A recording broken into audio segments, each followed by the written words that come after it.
എല്ലാവർക്കും നമസ്കാരം. കേരളത്തിന്റെ സമൂഹ മനസാക്ഷിയെ ഞെട്ടിച്ച വളരെയധികം വേദനയുള്ള ഒരു കൊലപാതകത്തിന്റെ വിധിയാണ് ഇപ്പോൾ വന്നിരിക്കുന്നത്. കൊല്ലം പൂയപ്പള്ളിയിലാണ് ഈ സംഭവം നടന്നിരിക്കുന്നത്.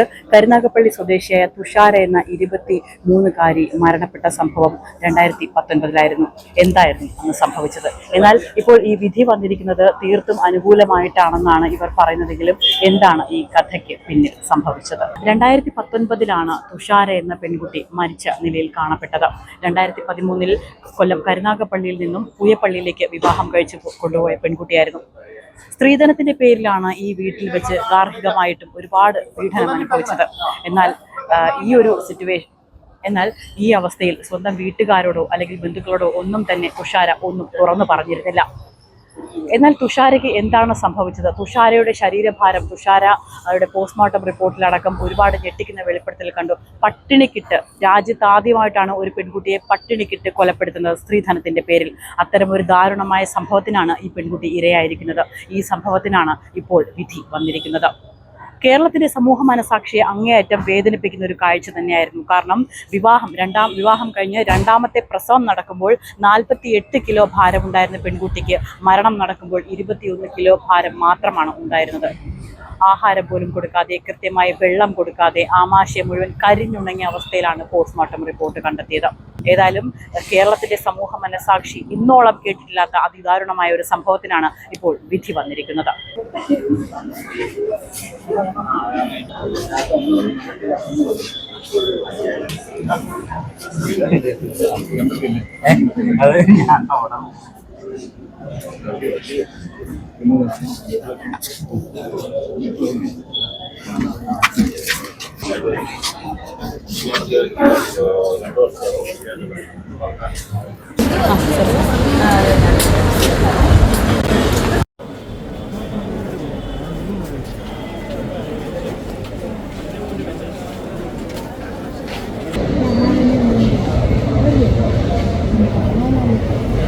പ്രതീക്ഷിച്ച വിധിയിലേക്ക് എത്തിയിട്ടുള്ളതാണ്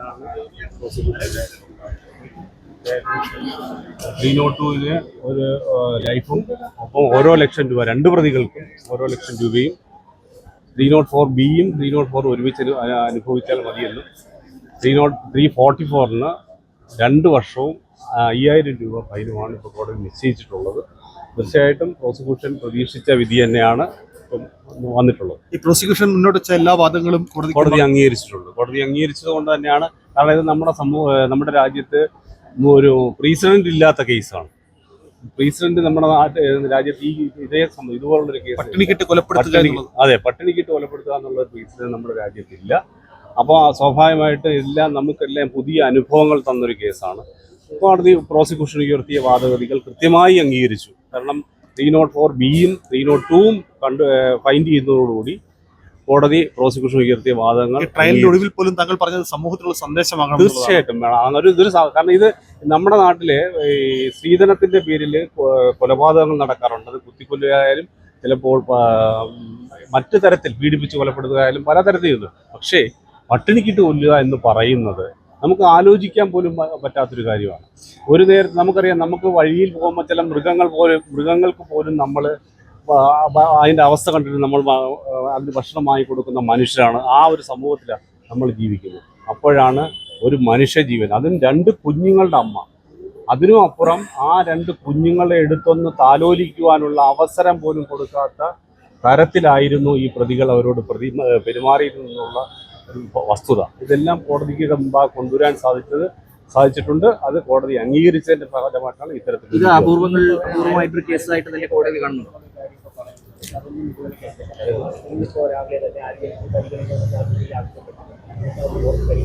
അങ്ങനെ പരിഗണിക്കപ്പെട്ടിട്ടില്ല. കാരണം എന്ന് പറഞ്ഞാൽ ഞാൻ ഇന്ന് രാവിലെ ഈ പ്രീ സെന്റൻസ് ഹിയറിങ്ങിനെ പറ്റി പറഞ്ഞപ്പോൾ തന്നെ ഞാൻ കോടതിയോട് അപേക്ഷിച്ചൊരു കാര്യമുണ്ട്. ഇതേപോലെ തന്നെ ഇന്ന് രാവിലെ ബഹുമാനപ്പെട്ട കോടതിയോട് 2ാം പ്രതി ഇങ്ങനെ കുറേ കാര്യങ്ങൾ അപേക്ഷിച്ചപ്പോൾ ഇതുപോലെ ഒരു അപേക്ഷ ആവശ്യമായിരുന്ന സന്ദർഭം തുഷാര എന്ന് പറഞ്ഞ 28 വയസ്സുള്ള കുട്ടിക്കുണ്ടായിരുന്നു. അത് നിഷേധിക്കപ്പെട്ടവരാണ് ഈ അപേക്ഷയുമായി ഇപ്പോൾ കോടതിയിൽ മുമ്പാക്കുന്നത്.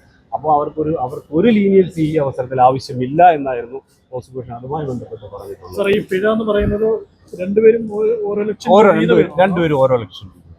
അല്ല, രണ്ടുപേർക്കും കൂടെ 2 ലക്ഷം രൂപയാണോ ഓരോരുത്തരും ഓരോ ലക്ഷം ചോദിച്ചപ്പോൾ അതായത് അമ്മ മാത്രമേ ഉള്ളൂ, എനിക്ക് അതുകൊണ്ട് എൻ്റെ ശിക്ഷയിൽ ഇളവ് തരണം എന്നുള്ള ഒരു അഭിപ്രായമാണ് ഒന്നാം പ്രതി പറഞ്ഞത്. അമ്മ പറഞ്ഞത് എനിക്ക് സുഖമില്ലാത്ത ആളാണ്, എനിക്ക് മകനുണ്ട്, മകൻ മാത്രമേ ഉള്ളൂ എന്നുള്ള തരത്തിലാണ് അമ്മയും പറഞ്ഞത്. എൻ്റെ അറിവിൽ അത് അപൂർവമാണ്. ഇതുവരെ ഇങ്ങനെ ഒരു സംഭവം, ഇങ്ങനെ ഒരു കേസ് നമ്മുടെ റിപ്പോർട്ട് ചെയ്തിട്ടില്ല. ഞാൻ ഇന്നലെ കഴിഞ്ഞ ദിവസം പറഞ്ഞതുപോലെ ഒരു ഓം പ്രകാശിൻ്റെ കേസ് വന്നിട്ടുണ്ട്. പക്ഷേ അത് ഭാര്യ മരിച്ചില്ല, ഭാര്യ പട്ടിണിയിൽ കൊല്ലാൻ ശ്രമിച്ചു. 307 മാത്രമാണ് അന്ന് ഉള്ളത്. അത് ട്രയൽ കോടതി അത് ശിക്ഷിക്കുകയും ഹൈക്കോടതി കൺഫേം ചെയ്യുകയും ചെയ്തു. പക്ഷേ സുപ്രീം കോടതിയിൽ അത് വെറുതെ വിടുകയാണ് ഉണ്ടായിട്ടുള്ളത്. ഈ കേസിൽ ട്രയൽ കോടതി ശിക്ഷിച്ചിരിക്കുന്നു. അത് ഈ പറയുന്ന ഈ കേസിൽ കൊല്ലപ്പെടുത്താൻ ശ്രമിക്കുകയല്ല, കൊലപ്പെടുത്തി അവർ എക്സിക്യൂഷൻ അവർ സക്സീഡ് ചെയ്തു, അവർ വിജയിച്ചു കഴിഞ്ഞല്ലോ. അതാണല്ലോ എക്സിക്യൂഷനിൽ അവർ വിജയിക്കുമ്പോഴാണ് നിയമത്തിൻ്റെ അവസാനത്തെ 4th ലിംബ് എന്ന് പറയുന്നത്. പ്രിപ്പറേഷൻ എക്സിക്യൂഷൻ എന്ന് പറഞ്ഞ കുറേ സാധനങ്ങളുണ്ട്. അതിൻ്റെ നിയമത്തിലേക്ക് ഞാനിപ്പോൾ പോകുന്നില്ല. തീർച്ചയായിട്ടും 21 കിലോ.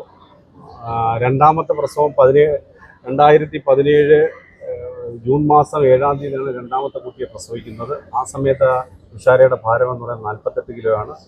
1.5 വർഷത്തിന് ശേഷം മരിക്കുന്ന സമയത്ത് ആ കുട്ടിക്ക് ഭാരമെന്ന് പറയുന്നത് 21 കിലോയും 158 സെൻറ്റിമീറ്റർ ഉയരവുമാണ്. അത് മാത്രവുമല്ല, ആ കുട്ടിയുടെ സ്റ്റൊമക്കിൽ ഒരു ഫുഡ് പാർട്ടിക്കിൾസ് പോലും എന്തായാലും ഫുഡ് പാർട്ടിക്കിൾസിൻ്റെ അല്പം പോലും അംശം ഉണ്ടായിരുന്നില്ല. യൂറിനറി ബ്ലാഡർ എംറ്റി ആയിരുന്നു. അതെല്ലാം തന്നെ ഡോക്ടർ വത്സല പോസ്റ്റ്മോർട്ടം ചെയ്ത ഫോറൻസിക് സർജൻ ബഹുമാനപ്പെട്ട കോടതിയുടെ മുമ്പായി വളരെ കൃത്യമായിട്ടും വ്യക്തമായിട്ടും പറയുകയുണ്ടായി.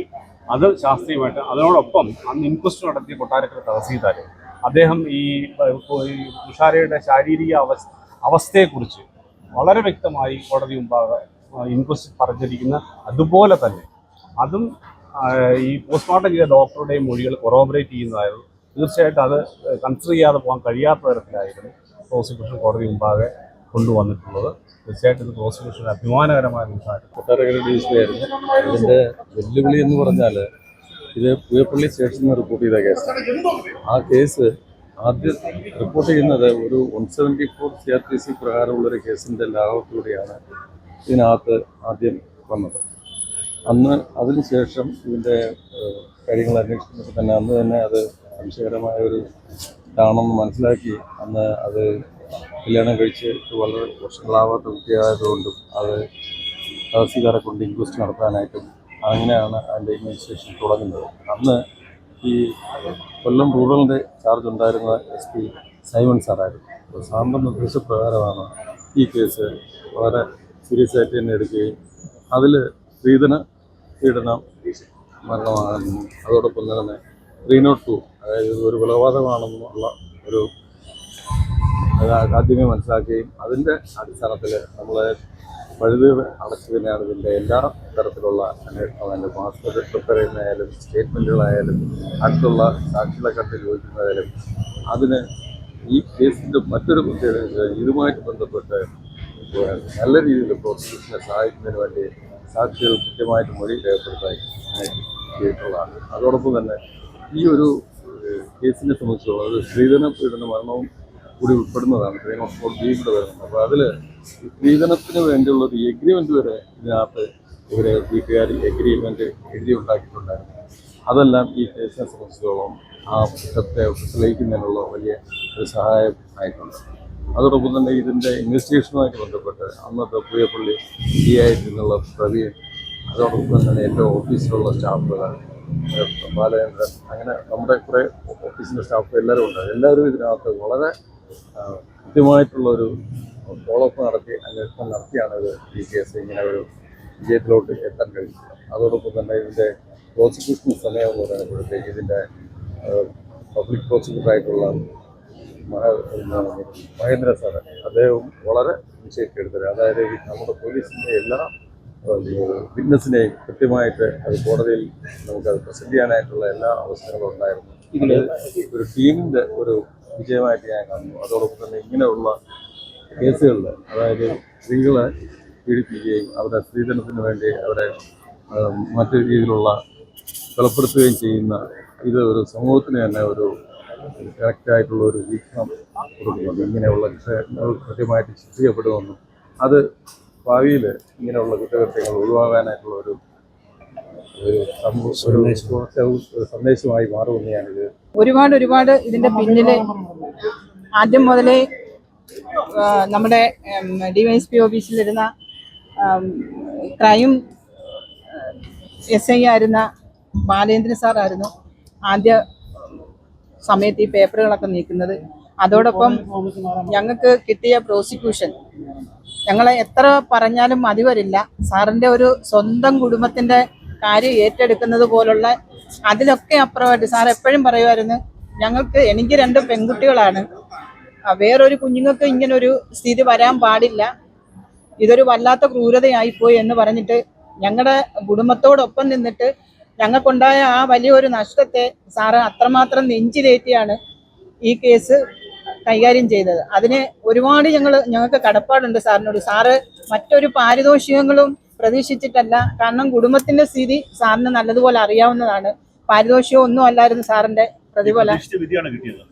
പ്രതീക്ഷിച്ച വിധിയാണെന്ന് ചോദിച്ചാൽ കുഞ്ഞിന്റെ മരണത്തിന് ഞങ്ങൾക്ക് നീതി കിട്ടി. പക്ഷേ എങ്കിലും കുഞ്ഞനുഭവിച്ച കുഞ്ഞിനോട് ചെയ്ത ക്രൂരതയ്ക്ക് ഇത് പോരാ എന്നുള്ളത് തന്നെയാണ് ഞങ്ങളുടെ സങ്കടം. കാരണം വെച്ചാൽ അത്രമാത്രം ഒരു പെൺകുഞ്ഞിനെ എങ്ങനെ ദ്രോഹിക്കാം, അങ്ങനെയെല്ലാം അതിനെ ദ്രോഹിച്ച്.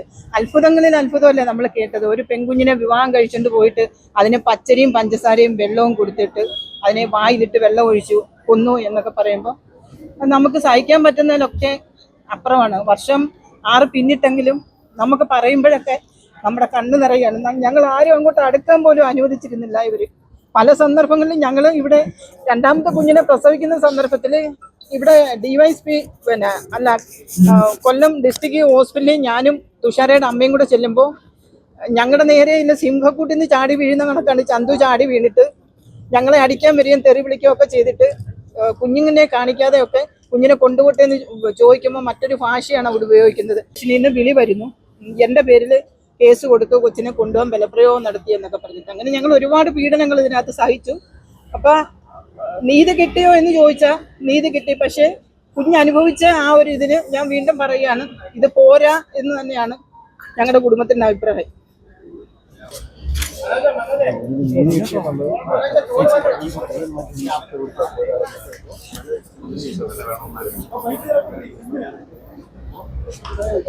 ശിക്ഷ തന്നെ കൊടുത്താൽ കൊള്ളാവുന്നതാണ്. അത്രയ്ക്ക് നരവേദന അനുഭവിച്ചതിന് അതുപോലെ തന്നെ നരവേദന അനുഭവിച്ച് മരിക്കണം എന്നുള്ളത് അവർക്കും അതേ രീതിയിലുള്ള നരവേദന അനുഭവിക്കണം. ഈ ശിക്ഷയിൽ സംതൃപ്തി ഉണ്ടോ? അതേ ഇതിന് മേൽക്കോടതിയെ സമീപിക്കാൻ അത് കുഴപ്പമില്ല. പക്ഷെ അതിനല്ല എൻ്റെ മകൾ അനുഭവിച്ചതിൽ പോരാ എന്നുള്ളതാണ്. ഒരു ഘട്ടത്തിൽ മകളെ നിങ്ങളുമായിട്ട് ബന്ധപ്പെടാൻ പോലും ഇവർ അനുവദിച്ചിരുന്നില്ല. ഒരു ഘട്ടത്തിൽ 3 മാസം വിവാഹം കഴിഞ്ഞ് 3 മാസം ആയപ്പോൾ തന്നെ ജീവൻ ആവശ്യപ്പെട്ട് ഞങ്ങളെ ശല്യം ചെയ്യാൻ തുടങ്ങിയാണ്.